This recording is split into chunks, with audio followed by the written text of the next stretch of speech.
Good morning. मैं doctor Jyoti Gautam, assistant professor department of sociology, government Meera girls college, आज second year की class में आपको सोर्सेज ऑफ डेटा के बारे में बताऊंगी। डेटा के बारे में हम थोड़ा पढ़ चुके थे कि डेटा वे सूचनाएं, वे तथ्य होते हैं जिनको हम अपनी रिसर्च में प्रयोग करते हैं और इनके आधार पर ही हमारी रिसर्च आगे बढ़ती है और हम किसी कंक्लूजन पर पहुंचते हैं। तो डेटा कैसे एकत्रित किए जाते हैं, डेटा का सोर्स क्या है, आज हम पढ़ेंगे। तथ्यों के स्रोत का तात्पर्य है तथ्यों का संकलन किस माध्यम से, किन माध्यमों से किया जाता है।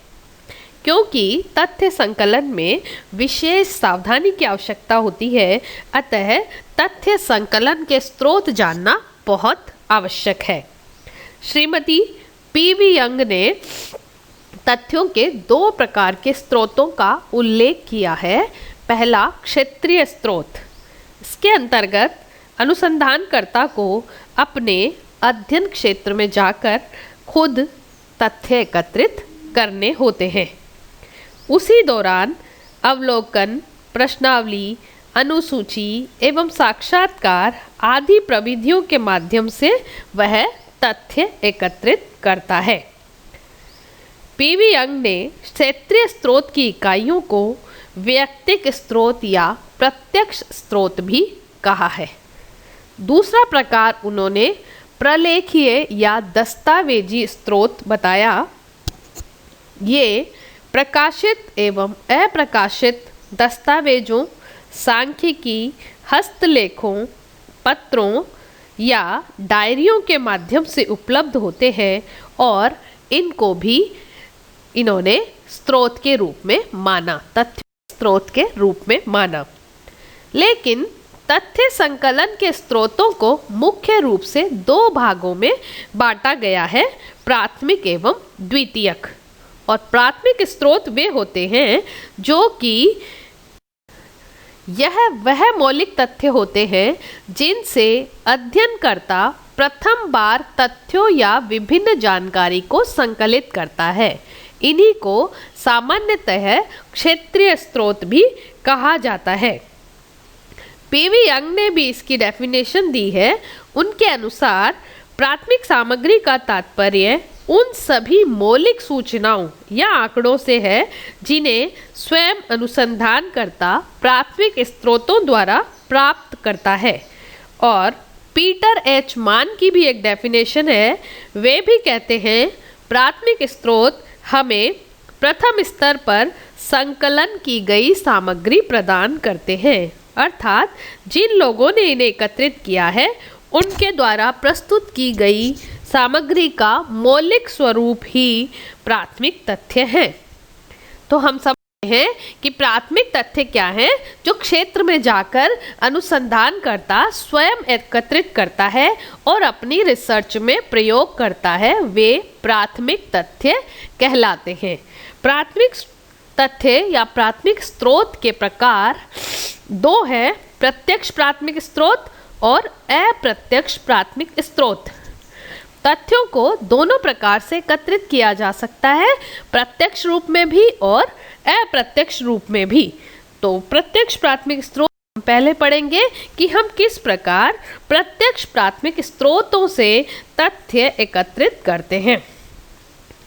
प्रत्यक्ष प्राथमिक स्रोत से तात्पर्य है जिसमें अध्ययनकर्ता और सामाजिक घटना दोनों एक दूसरे के सामने उपस्थित होते हैं तथा अध्ययनकर्ता तथा सूचनादाता आमने सामने की स्थिति में होते हैं। अर्थात शोधकर्ता और जिससे हमें सूचना प्राप्त करनी है वे आमने सामने होते हैं, वे प्रत्यक्ष रूप से एक दूसरे को दिखाई देते हैं। इसीलिए इसका नाम प्रत्यक्ष प्राथमिक स्रोत रखा गया है और इसको प्रमुख रूप से दो भागों में बांटा गया है, अवलोकन एवं साक्षात्कार। और अवलोकन को पुनः तीन भागों में बांटा गया है, सहभागी अवलोकन, अर्ध सहभागी अवलोकन, असहभागी अवलोकन। अवलोकन तथ्य संकलन के प्राथमिक स्रोत के अंतर्गत आता है। इसमें अध्ययनकर्ता स्वयं अध्ययन स्थल पर पहुंचकर घटनाओं, दशाओं, वस्तुओं, रीति रिवाजों एवं व्यवहारों को निष्पक्ष रूप से देखता है और तटस्थ होकर उनका अवलोकन करता है और इसी आधार पर तथ्यों को एकत्रित करता है। इस अवलोकन को 3 भागों में बांटा गया है। तो सहभागी अवलोकन, इसमें अध्ययनकर्ता स्वयं उस घटना में सम्मिलित होकर पूर्णतया भाग लेता है और उन्हीं जैसा आचरण करता है जैसा अन्य भागीदार आचरण करते हैं। मतलब सहभागी, वह उनका सहभागी बन जाता है, वह उन्हीं का दोस्त बनकर उस घटना को देखता है, उस घटना के साथ रहता है। अर्ध सहभागी अवलोकन, इसमें अवलोकनकर्ता पूर्णतया भागीदार न बनकर आवश्यकता अनुसार कुछ सीमा तक उसमें शामिल होता है और कुछ सीमा तक उससे पृथक रहता है ताकि वह दूसरों के व्यवहार को अच्छी तरह समझ सके। असहभागी अवलोकन, इसमें अनुसंधानकर्ता घटनाओं में किसी भी सीमा तक शामिल नहीं होता बल्कि एक परिचित या अज्ञात दर्शक की तरह उसको देखता है। तो प्रत्यक्ष प्राथमिक स्रोत का पहला प्रकार था अवलोकन। अवलोकन का अर्थ है अनुसंधानकर्ता घटना का तटस्थ रूप से अवलोकन करता है और तथ्यों को एकत्रित करता है। इसमें इसको 3 भागों में बांटा है, सहभागी अवलोकन, अर्ध सहभागी, असहभागी अवलोकन। इसका अगला प्रकार है साक्षात्कार। इसके अंतर्गत अनुसंधानकर्ता स्वयं स्थानीय लोगों से संपर्क स्थापित करके बातचीत करके तथ्यों को एकत्रित करता है। इसके भी 2 प्रकार हैं, साक्षात्कार एवं अनुसूची। और साक्षात्कार तो इंटरव्यू हम सभी जानते हैं कि इसमें एक अनुसंधानकर्ता है और एक उत्तरदाता है जो आमने सामने अनुसंधानकर्ता के प्रश्नों के उत्तर देते हैं और अनुसंधानकर्ता उन प्रश्नों को उनसे जानकारी लेता है। सेकंड इसका माध्यम है अनुसूची। अनुसूची में प्रश्न एवं खाली सारणियाँ दी हुई होती हैं जो अनुसंधानकर्ता स्वयं सूचनादाता के पास पहुंचकर उनसे पूछता है और भरता है। अनुसूची का उद्देश्य सूचनादाताओं से उत्तर प्राप्त करना और अधिक से अधिक सही तथ्यों की जानकारी एकत्रित करना है। इनकी डिटेल हम आगे पढ़ेंगे। अवलोकन, साक्षात्कार। प्राथमिक स्रोत को एकत्रित करने का एक और माध्यम है अप्रत्यक्ष। और अप्रत्यक्ष में सूचनादाता एवं अनुसंधानकर्ता के बीच संपर्क स्थापित नहीं हो पाता, लेकिन अनुसंधानकर्ता और सूचनादाता पहली बार ही तथ्य एकत्रित करते हैं, इसलिए यह है प्राथमिक स्रोत है पर उनका संबंध प्रत्यक्ष नहीं होता। तो इसके 3 प्रमुख साधन, उसके को 4 प्रमुख साधन हैं, प्रश्नावली, दूरभाष साक्षात्कार, दलीय पद्धति और रेडियो अपील। प्रश्नावली, प्रश्नों की सूची, और यह अनुसंधानकर्ता अपने विषय से संबंधित प्रश्नों की सूची तैयार करता है और उसको डाक द्वारा अध्ययन क्षेत्र में भेजता है और उत्तरदाता उनको वापस पुनः अध्ययनकर्ता को उत्तरदाता पुनः डाक द्वारा ही रिप्लाई करता है, डाक द्वारा ही वापस भेजता है। तो प्रश्नावली में उत्तरदाता और अनुसंधानकर्ता के बीच प्रत्यक्ष संबंध नहीं होता। अगला है दूरभाष साक्षात्कार। इसमें साक्षात्कार जैसे विज्ञापनों के विषय में उपभोक्ताओं से उनकी विचारधारा के संबंध में सूचनाएं एकत्रित करने के लिए किया जाता है।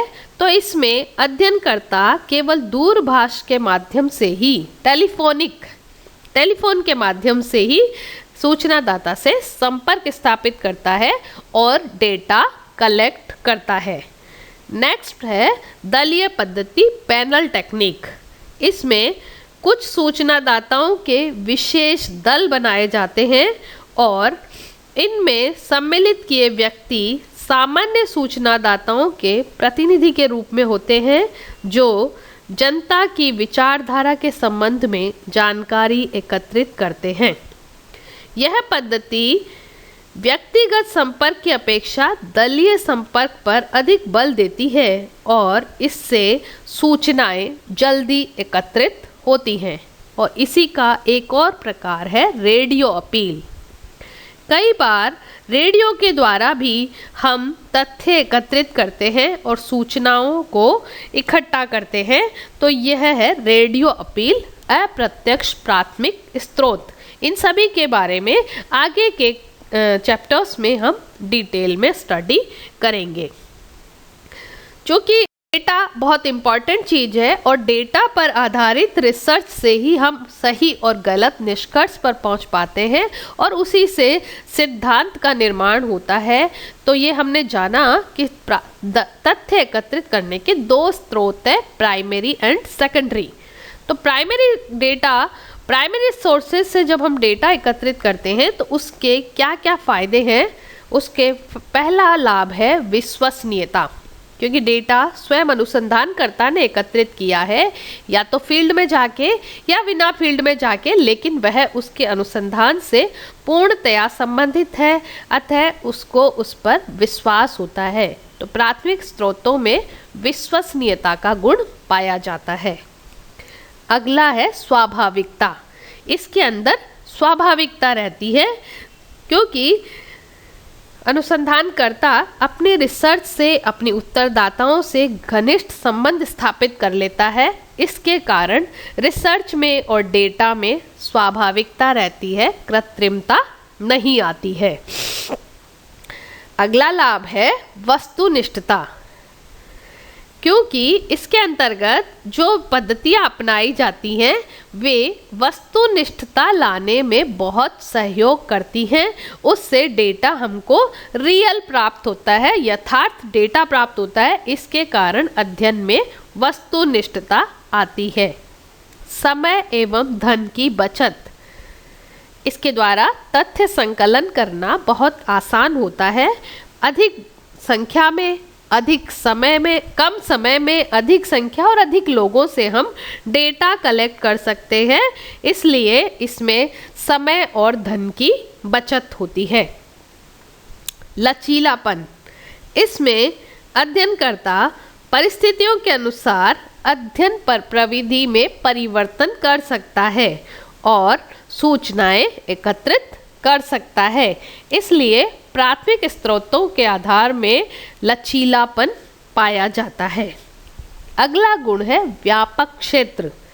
इसके द्वारा विस्तृत क्षेत्र में फैली हुई सूचनादाताओं से भी अध्ययन कर तथ्य एकत्रित किए जा सकते हैं, अतः यह व्यापक क्षेत्र में प्रयोग किया जा सकता है।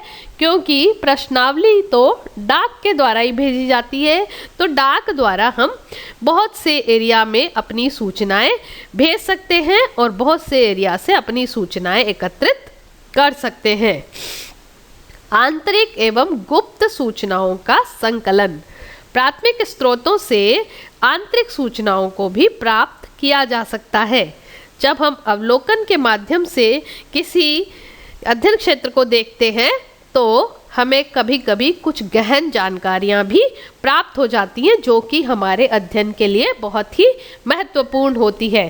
तो इस प्रकार प्राथमिक स्रोतों में विश्वसनीयता, स्वाभाविकता, वस्तुनिष्ठता, समय एवं धन की बचत, लचीलापन, व्यापक क्षेत्र एवं आंतरिक और गुप्त सूचनाओं का संकलन करने की पाई जाती है, जो इसके गुणों के रूप में देखी जा सकती है।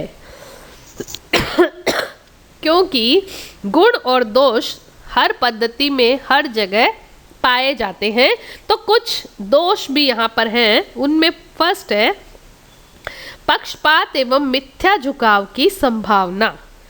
जब अनुसंधानकर्ता तथ्य संकलित करता है तो कभी कभी अपने विचारों, पूर्वाग्रहों से प्रेरित हो जाता है और इससे अध्ययन में पक्षपात आने की संभावना होती है या कहीं कहीं पर मिथ्या झुकाव हो जाने की संभावना होती है, जो कि रिसर्च को नुकसान पहुंचाती है। इससे रिसर्च में वस्तुनिष्ठता नहीं आ पाती।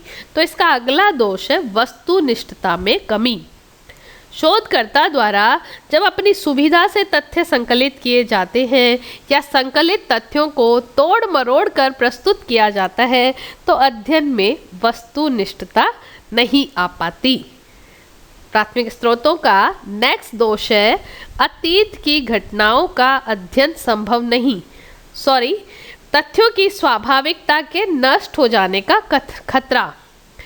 प्राथमिक स्रोतों द्वारा तथ्य संकलन में अनुसंधानकर्ता स्वयं लगा रहता है, अतः वह सूचनाओं को कभी कभी या तो स्वयं एकत्रित नहीं कर पाता, कहीं लिख नहीं पाता, या वह कुछ सुझाव अपने सूचनादाताओं को दे देता है। इससे तथ्यों की स्वाभाविकता प्रभावित हो जाती है और कभी कभी अतीत में घटी हुई घटनाओं को भी वह अपनी अध्ययन में शामिल नहीं कर पाता। इसका अगला दोष है अध्ययनकर्ताओं में प्रशिक्षण का अभाव। इसके लिए यह आवश्यक है कि अनुसंधानकर्ता पूर्ण कुशल हो, प्रशिक्षित हो, लेकिन अक्सर ये देखा जाता है कि तथ्य एकत्रित करने वाला पूर्ण प्रशिक्षित या कुशल नहीं होता। इस कारण शोध कार्य में कभी कभी सफलता संदिग्ध अवस्था में चली जाती है और चूंकि तथ्य ही सबसे इम्पॉर्टेंट पार्ट है जिस पर हमारी रिसर्च टिकी होती है, हमारी रिसर्च आगे बढ़ती है। तो हमने देखा कि प्राथमिक स्रोतों के मुख्य दोष हैं पक्षपात एवं मिथ्या झुकाव की संभावना, वस्तुनिष्ठता में कमी, तथ्यों की स्वाभाविकता के नष्ट हो जाने का खतरा, अध्ययनकर्ताओं में प्रशिक्षण अभाव। और आपको ये चैप्टर, आपको ये पेपर बहुत अच्छा लग रहा होगा। इसी के साथ धन्यवाद। Thank you.